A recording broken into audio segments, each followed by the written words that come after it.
Hello अस्सलाम वालेकुम दोस्तों। तो क्या हाल है? नई वीडियो में फिर से हाजिर हूँ।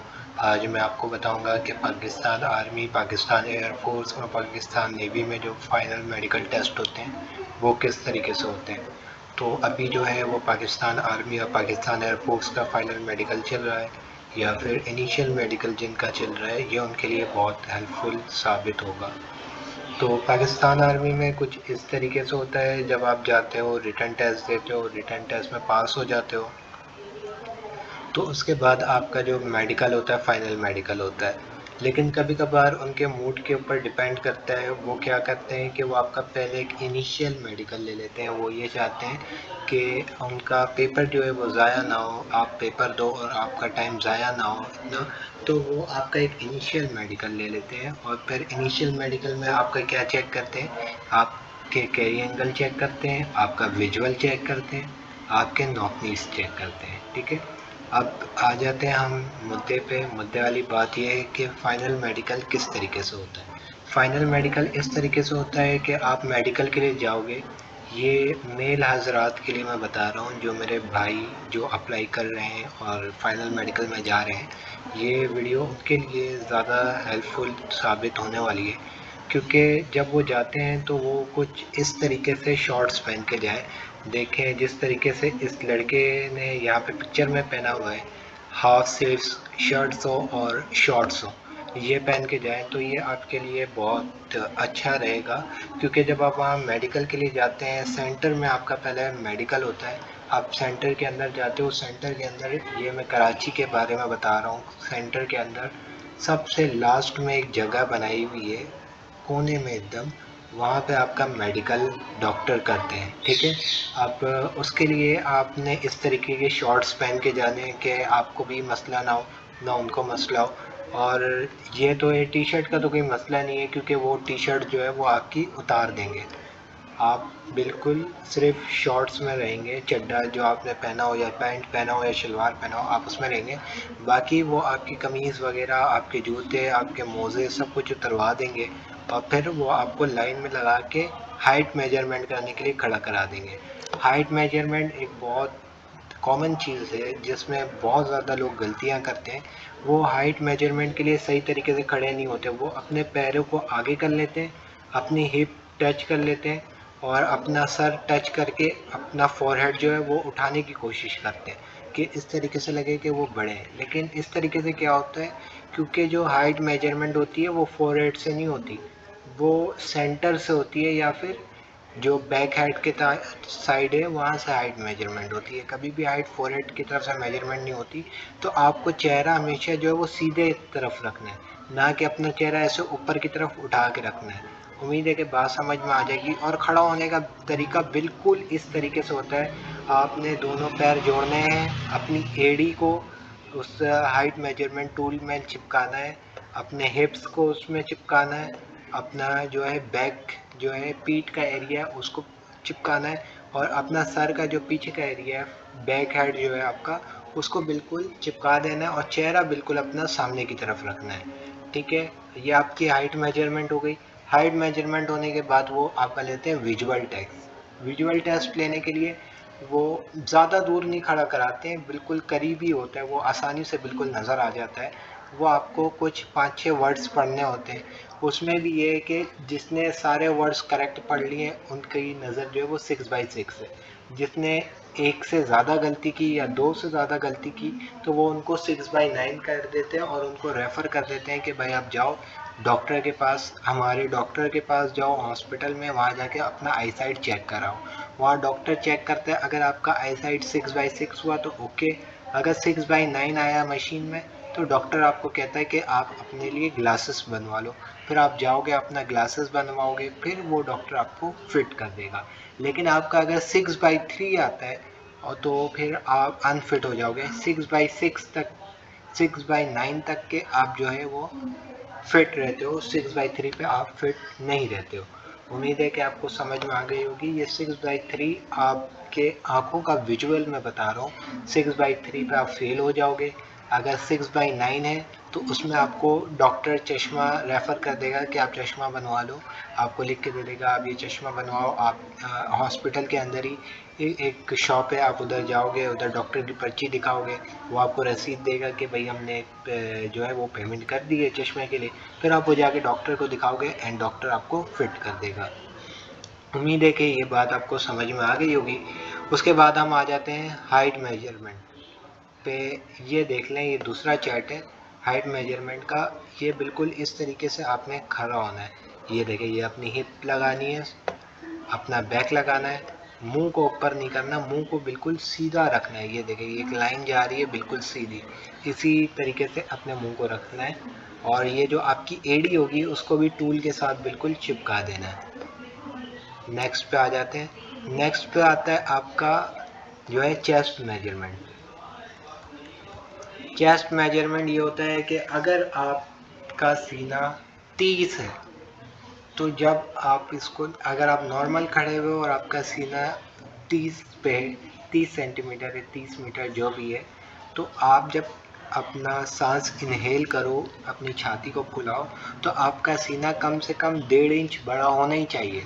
कुछ लड़के क्या करते हैं, उनका सीना छोटा होता है तो वो पहले ही सांस फुला के ना छाती चौड़ी कर लेते हैं। फिर जब उनको कहा जाता है कि आप छाती चौड़ी करो तो वो और सांस फुला ही नहीं पाते, ना छाती चौड़ी हो पाती है, तो वो फिर उसमें फेल हो जाते हैं। आपका सीना जितना भी हो चलेगा, लेकिन उसका फैलाव 1.5 इंच का होना चाहिए। ठीक है, जब भी आप सीना अपना मेजर करवाएं तो आप बिल्कुल नॉर्मल खड़े रहें। जब वो कहे कि आप सांस लो तब सांस लेना है, वरना बिल्कुल नॉर्मल जैसे हम नॉर्मल खड़े रहते हैं वैसे ही खड़े रहना है।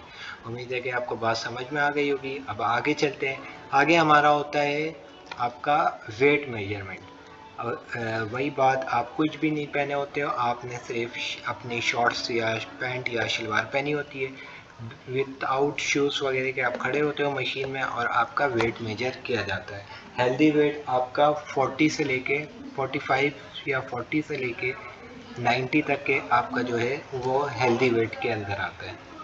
उसके ऊपर आए तो फिर वो आपको वेट कम करने बोलते हैं। आगे आता है आपका पोस्चर टेस्ट। इसके लिए आपको बिल्कुल सीधा खड़ा करवाते हैं। आपके जो है पैर को कहते हैं मिला लो और बिल्कुल एकदम सीधे स्ट्रेट खड़े हो जाओ।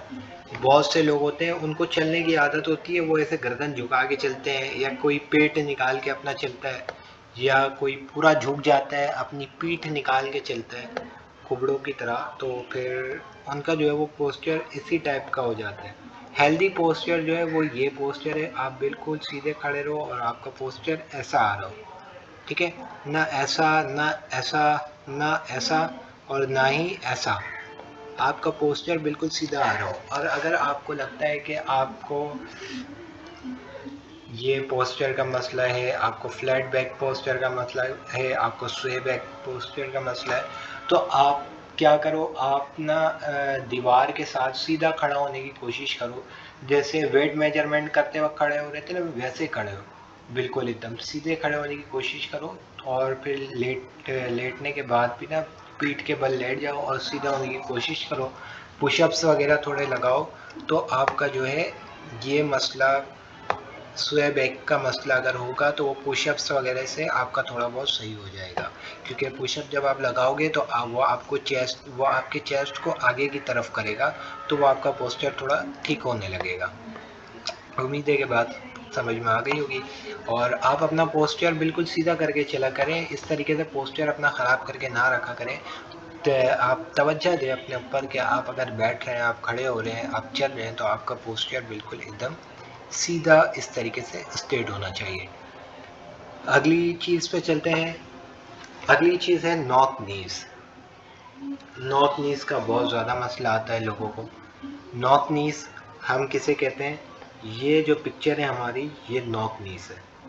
ठीक है, और इस सिम्टम को हम कहते हैं हॉलो बैक या होल बैक, ऐसी कुछ नाम है।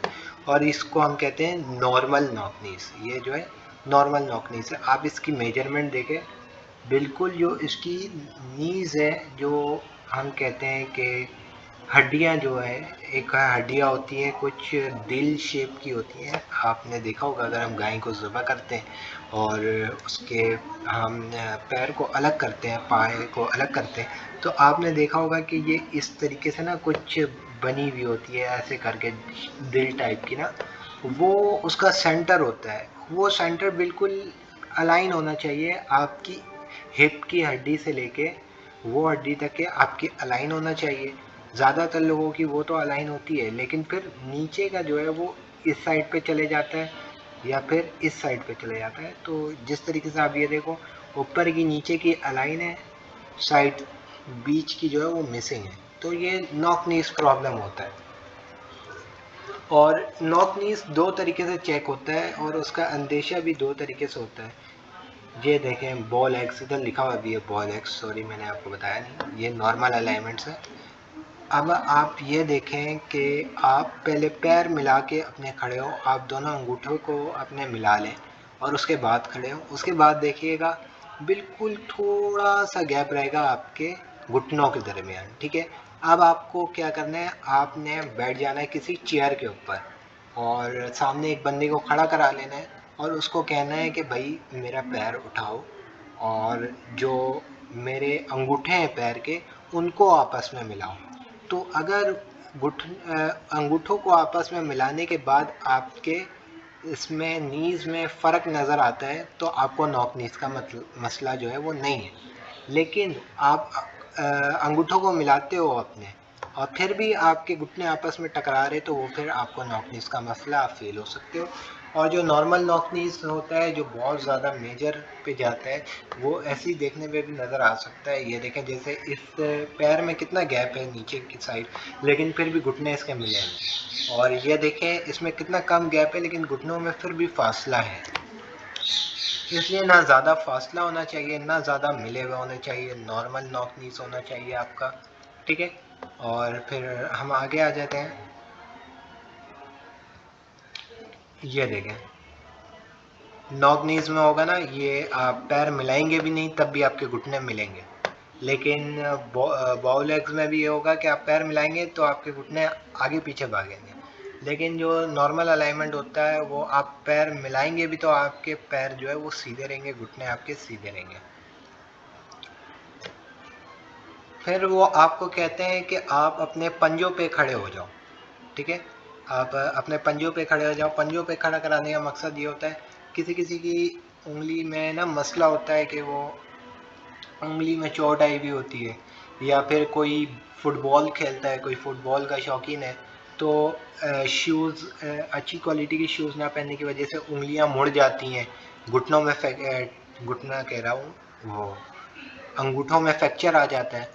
तो वो मसला बहुत ज़्यादा होता है, तो इस वजह से वो इसमें खड़ा कराते हैं। जो खड़ा हो पाता है वो सही है, और जो खड़ा नहीं हो पाता फिर उसकी उंगलियां वो जो है वो पकड़ के चेक करते हैं कि कौन सी उंगली में क्या मसला है। फिर वो आगे सर्जन के पास आपको रेफ़र कर देते हैं। और उसके बाद आता है फ्लैट फुट।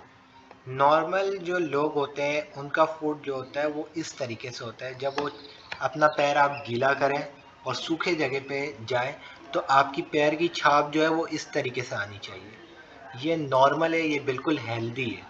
ये जो फर्स्ट जो है नॉर्मल फुट जिधर लिखा हुआ है ये बिल्कुल हेल्दी है। और जब आप खड़े होते हैं तो ये आपका इधर अंगूठों के पास और बीच में जो है वो फासला होता है ज़मीन से। लेकिन जिनको फ्लैट फुट का मसला होता है उनके पैर जो है वो बिल्कुल फ्लैट होते हैं और ये मसला करता है फिर चलने वक्त और भागने वक्त, ये बहुत ज़्यादा मसला करता है। इसको फ्लैट फुट इशू कहते हैं। जब आप पैर अपना गीला करके कहीं सूखे जगह में जाएंगे तो ये जो पूरे पैर की छाप है वो पूरी आएगी, और अगर आप नॉर्मल होंगे तो वो इस तरीके से आएगी। अगर आपकी पैर की छाप पूरी आ रही है तो आपको फ्लैट फुट का मसला है और आप अनफिट हो सकते हो, आप फेल हो सकते हो मेडिकल में।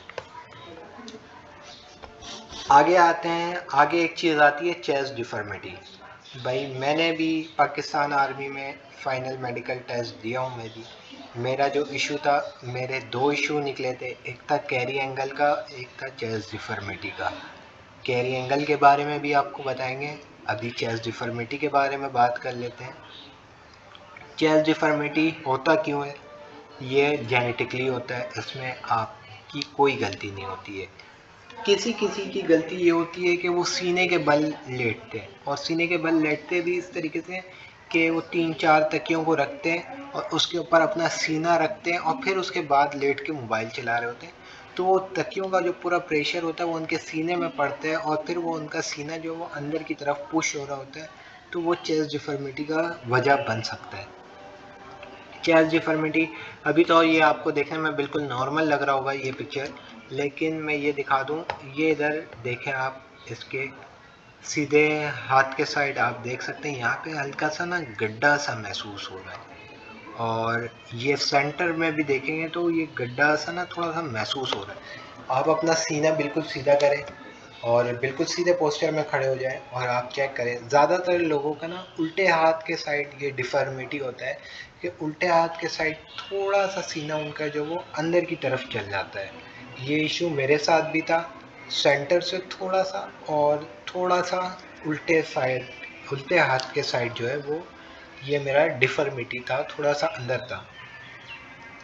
तो इसका जो है वो आपको रेफ़र कर देते हैं, आपको रेफ़र करेंगे। अगर आप आर्मी में जा रहे हो तब भी आपको पीएन शिफा जाना होगा इसके लिए, क्योंकि इसका सर्जन बैठते ही पीएन शिफा में, आपको जाना ही पीएन शिफा में होगा।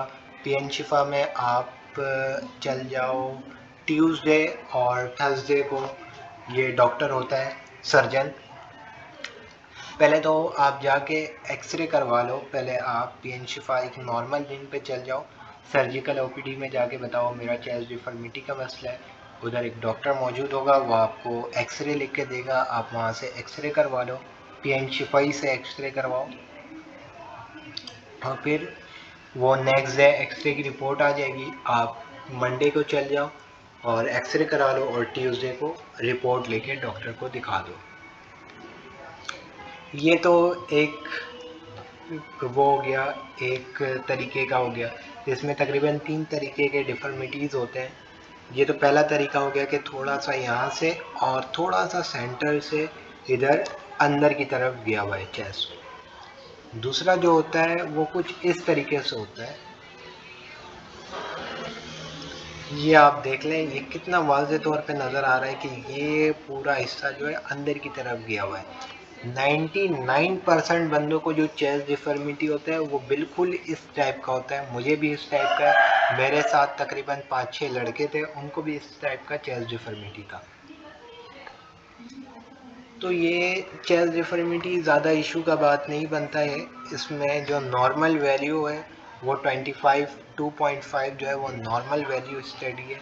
आपका एक्सरे होगा, उसका रिपोर्ट आएगा, अगर उसमें 2.4 2.5 आता है तो ये बिल्कुल नॉर्मल है, अगर 2.6 भी आता है तो नॉर्मल है। इसके आगे जितनी भी बड़ी वैल्यू आएगी तो ये नॉर्मल नहीं होता है और आप उसमें अनफिट हो सकते हो। ज़्यादातर 2.5 को वैल्यू दी जाती है, 2.5 से एक भी ऊपर होगा तो आप अनफिट हो जाओगे।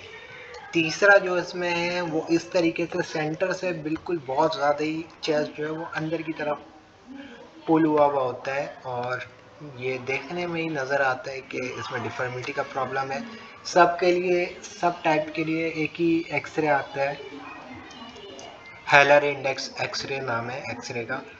तो वो एक्सरे कराने के बाद आपको रिपोर्ट जब मिलेगी तब पता चलेगा। और इसमें 2 टाइप्स होते हैं, एक टाइप्स होता है जिसमें सीना अंदर की तरफ पुल हुआ हुआ होता है, और एक टाइप होता है जिसमें सीना बाहर की तरफ पुश हुआ होता है।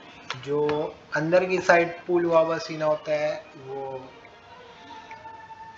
ये है कि उसमें ज़्यादा इशू नहीं बनता, उसमें लड़के फिट हो जाते हैं। बाहर की तरफ जो निकला हुआ सीना होता है ना, वो उनके लिए कारण बनता है कि वो अनफिट हो जाते हैं। सबसे अहम चीज़ होती है कैरी एंगल, ठीक है, आपको कैरी एंगल समझाने लगा हूँ, आपने सही से समझना है। सबसे अहम चीज़ कैरी एंगल होती है, सबसे ज़्यादा लड़के फेल कैरी एंगल में होते हैं। मैं भी final medical PMA final medical में फेल हुआ था कैरी एंगल की वजह से, ठीक है। कैरी एंगल आपको किस तरीके से चेक करना है, आपको कैरी एंगल बिल्कुल इस तरीके से चेक करना है, अपनी हथेलियों को मिलाना है, हाथ को सामने की तरफ करना है।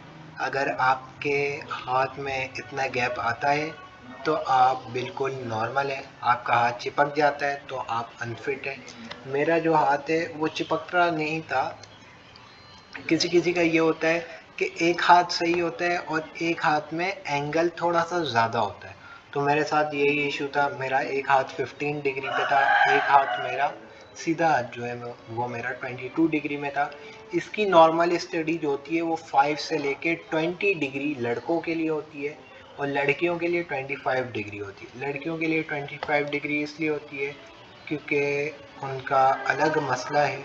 उनकी हिप के पास की जो हड्डी होती है, उस हड्डी का नाम तो मुझे नहीं मालूम, वो जो है वो थोड़ी बड़ी होती है मुकाबले लड़कों के।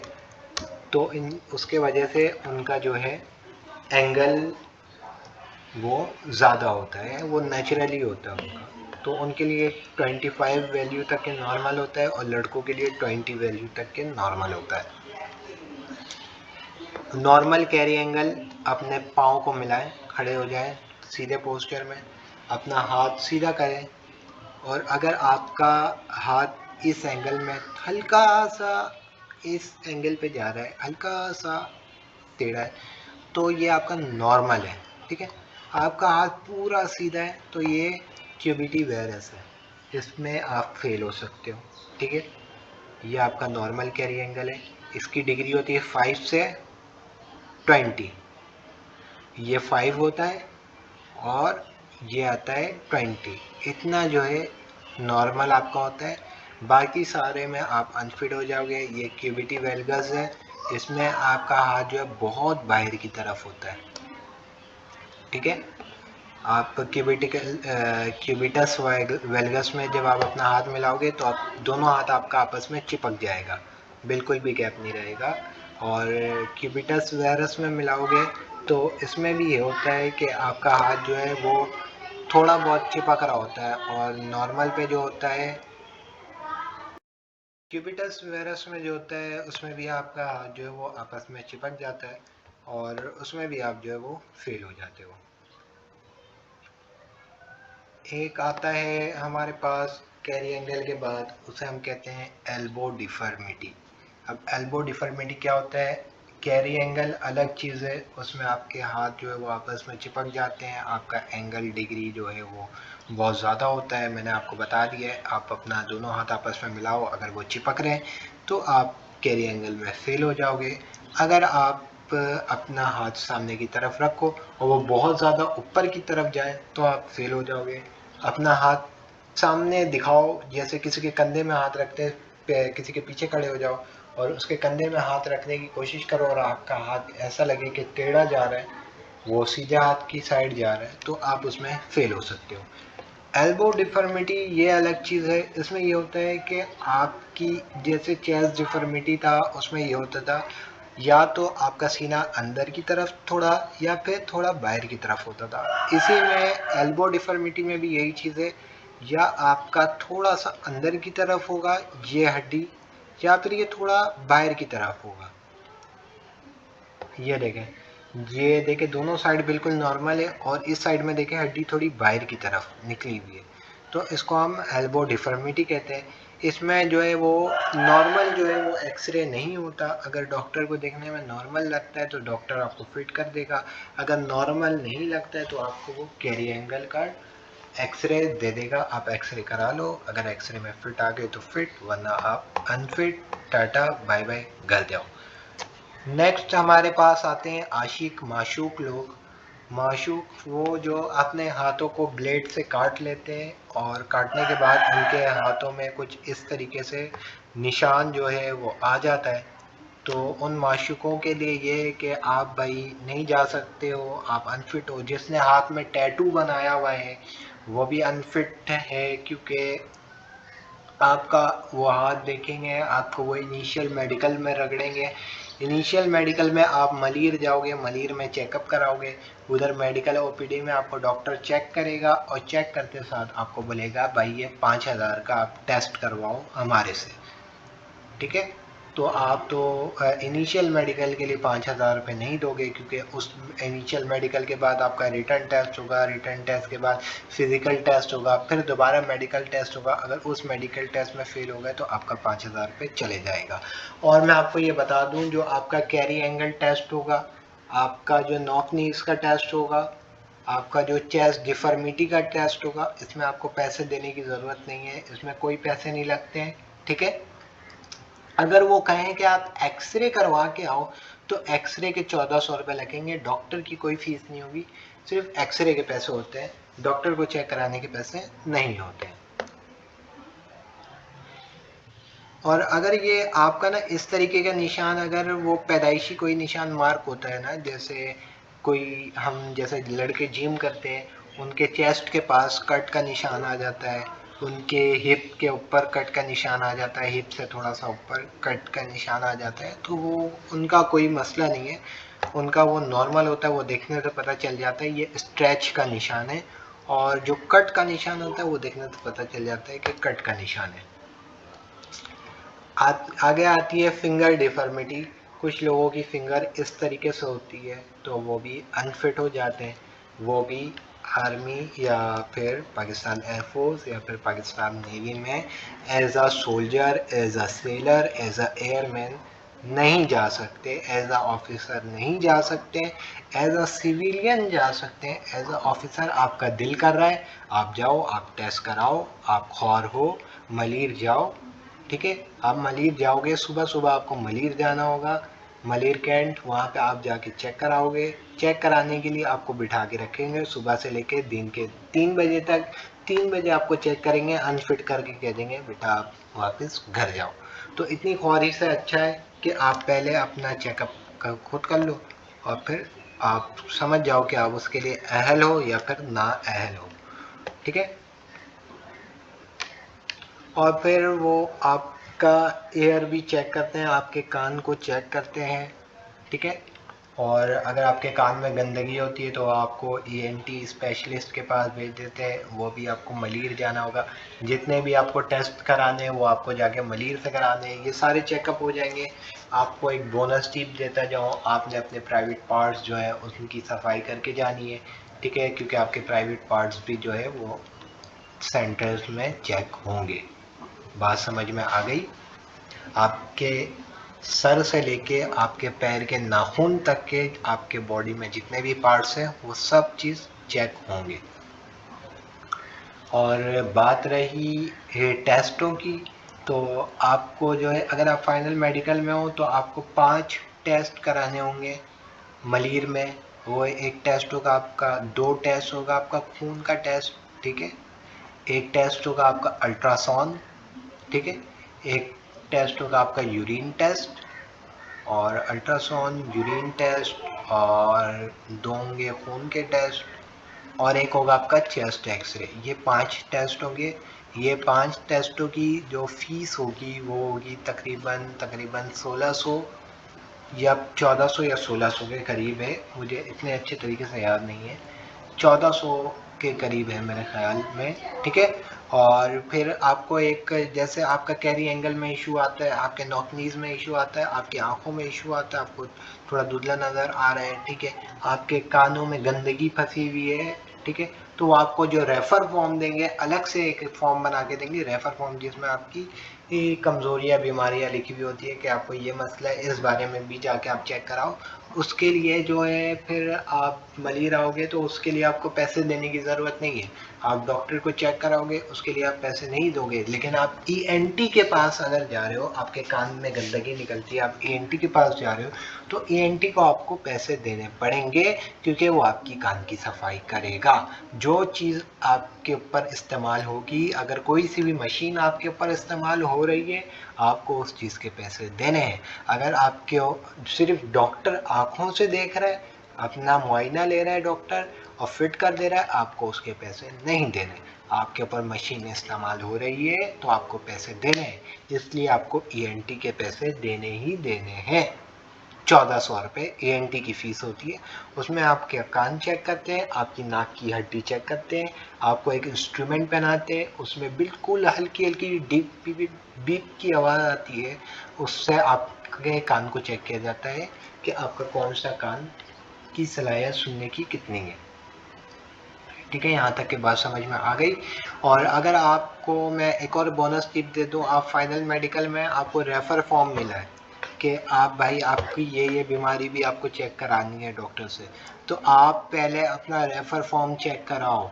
आप PN शिफा चले जाओ, PN शिफा में भी चेक होता है और फिर CMH मलीर में भी चेक होता है आर्मी वालों का। आप सेंटर से निकलो, अगर आप कराची में हो सेंटर से निकलो, सेंटर से निकल के बाहर आओगे, नेवी सेंटर के पास आओगे तो उधर एक जीना कार्डियो का पुल है, वो चढ़ो, वहाँ से आगे जाओ, आपको PN शिफा हॉस्पिटल मिलेगा नेवी वालों का। उधर नेवी, आर्मी और फिर एयरफोर्स सबका इलाज होता है वहाँ पे। अगर आपको नॉर्थ नीज कैरी एंगल का इशू है तो वो आप जाओगे सर्जिकल OPD में। सर्जिकल OPD ट्यूसडे और थर्सडे। चेस्ट डिफर्मिटी भी सर्जिकल OPD, फिंगर डिफर्मिटी भी सर्जिकल OPD, फ्लैट फुट भी सर्जिकल OPD। ठीक है, ENT के लिए आप जाओगे ENT OPD। ठीक है, उसके बाद ENT OPD भी ट्यूसडे और थर्सडे को होता है और फ्राइडे, ये 3 दिन को होता है। फ्राइडे का मुझे इतना नहीं पता, लेकिन ट्यूसडे और थर्सडे को होता है। ठीक है, आँखों के लिए अगर जाना होगा तो आँखों के लिए आप जाओगे मंडे और वेडनेसडे। और अगर आप जाते हो स्किन के लिए तो स्किन के लिए भी मंडे और वेडनेसडे। तो मैंने आपको सारी जो है वो डिटेल्स बता दी है, बाकी आप देख लें और जिस तरीके से आपको टिप्स मैंने दिया है उस तरीके से आप जाएं, इंशाल्लाह आप ज़रूर पास होंगे। आज के लिए बस इतना ही, मिलेंगे फिर अगली किसी नई वीडियो में। तब तक के लिए अपना ख्याल रखें, मुझे सब्सक्राइब करें, मेरे चैनल को सब्सक्राइब करें, मुझे सब्सक्राइब करने की ज़रूरत नहीं है, मेरे चैनल को सब्सक्राइब करें, वीडियो को लाइक एंड शेयर करें, अपने दोस्तों के साथ फैलाएं जो मेडिकल में जाने वाले हैं या आर्मी एयरफोर्स में जा रहे हैं, उनको ये चीज़ बता दें ताकि वो आगे जाके ख्वार ना हो और सिविलियन में चले जाएं। सिविलियन में सिर्फ आपका चेस्ट एक्सरे, ब्लड टेस्ट और फिर यूरिन टेस्ट और अल्ट्रासाउंड, ये 5 चीज़ें होंगी। इसके अलावा सिविलियन में कुछ भी नहीं होगा। उम्मीद है आपको बात समझ में आ गई होगी। आज के लिए बस इतना ही, अपना ख्याल रखें और मेरा भी ख्याल रखते हुए मुझे सब्सक्राइब कर दें, मेरे चैनल को सब्सक्राइब कर दें, लाइक एंड शेयर कर दें वीडियो को। अल्लाह हाफिज़।